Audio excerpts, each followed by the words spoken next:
ছাদের মধ্যে morning walk.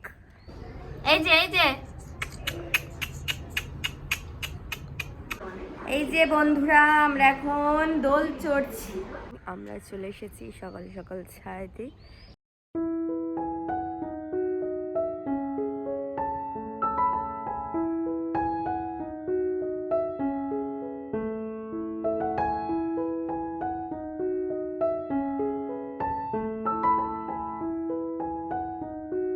Hello বন্ধুরা, good morning, welcome back to my channel.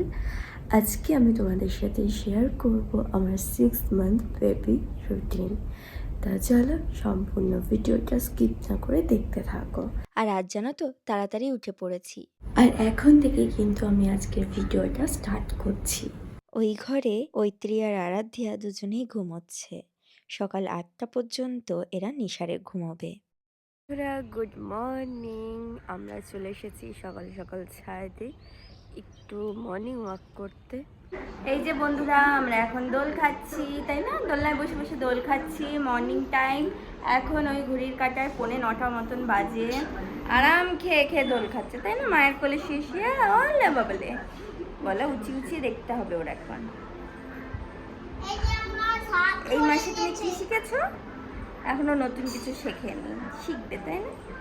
এখনো সেভাবে বসতে পারে না, বসতে শেখেনি, তা শুধু উপর দিতেই শিখেছে। মানে এপিট ওপিট খেতে খেতে সারা বিছানায় গড়াগড়ি খায়। এখন ওই সকাল 9টা মতন বাজে, আর মেয়েকে দেখো ওর বাবা তেল মালিশ করিয়ে দিচ্ছে ভালো করে। তারপর মালিশ করানোর পর উষ্ণ গরম জলে স্নান করিয়ে দেব। আর আমি বেবির জন্য কি কি প্রোডাক্ট ইউজ করছি তার একটা আলাদা ব্লগ তোমাদের সাথে শেয়ার করেছি।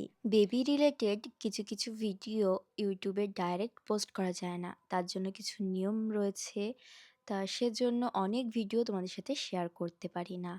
এদিকে দেখো মেয়ের স্নানের জলটা হয়ে গেছে, আর এই বাথারটা আমি একদম নিউ বর্ন থেকে ইউজ করছি। ভীষণ ইউজফুল একটা প্রোডাক্ট, ওর দিদা কিনে দিয়েছিল। যেহেতু একার হাতে স্নান করানো সম্ভব না, সেক্ষেত্রে এই বাথারটার মধ্যে ওকে ভালো করে শুইয়ে দিয়ে স্নান করানো যায়। দেন স্নান করানোর পর একটা নরম গামছা দিয়ে ভালো করে গাটা মুছিয়ে দিয়েছে, যাতে কোথাও জল না থাকে, নয়তো ঘা হয়ে যাবে বাচ্চাদের গায়ে। তারপর একটা লোশন মাখিয়ে দিল। তা প্রত্যেকদিন আমি নয়তো ওর বাবা এই কাজটা করে থাকে। আজকে আমি যেহেতু ক্যামেরাম্যান, সেক্ষেত্রে ওর বাবাই সামলে নিয়েছে। এইদিকে আমি মেয়ের খাবারটা রেডি করছি। কয়েকদিন ধরে আমি মেয়েকে সাবু সেদ্ধ খাওয়াই এই সকালের টাইমে। তা সেজন্য প্রথমে 1 আউন্স দুধ গুলিয়ে নিলাম। তারপর এখানে দেখো বয়েল করে রাখা সাবু রয়েছে। যেহেতু সাবুটা একটু সিল্কি টাইপসের, তা সেক্ষেত্রে বাচ্চাদের গলায় বিঁধবার কোনো চান্স থাকে না। তোমরা অনায়াসে বাচ্চাকে এই সাবু সেদ্ধ খাওয়াতে পারো একটু দুধের মধ্যে মিশিয়ে। এক্ষেত্রে বলে রাখি, ভালো দানার সাবু ওভারনাইট ভিজিয়ে রাখার পর পরের দিন 3 থেকে 4টে সিটি দিয়ে নিন। দেন বাচ্চাকে ফর্মুলার সাথে মিশিয়ে খাওয়ান, নয়তো ব্রেস্ট মিল্কের সাথে মিশিয়ে খাওয়ান। এর কোনো সাইড এফেক্ট নেই, পরপর 3 দিন খাইয়ে দেখতে পারেন। বন্ধুরা, তোমাদের তো দেখালাম যে মেয়েকে এখন আমি সাবু সেদ্ধ খাওয়াই। তা সাবুটা কিভাবে খাওয়াচ্ছি সেদ্ধ করে তা ব্লগে দেখতে পারবে। তা ও বেশ ভালো দেখছি, ওটা একদম টেস্ট নিয়ে নিয়ে খায়। আর খাওয়ার সময় তো রীতিমতন যুদ্ধ করতে হয়, একার পক্ষে খাওয়ানো সম্ভব হয় না, দুজনকেই লেগে থাকতে হয়। তা দেখতেই তো পেলে ওকে কিভাবে খাওয়াই আমরা।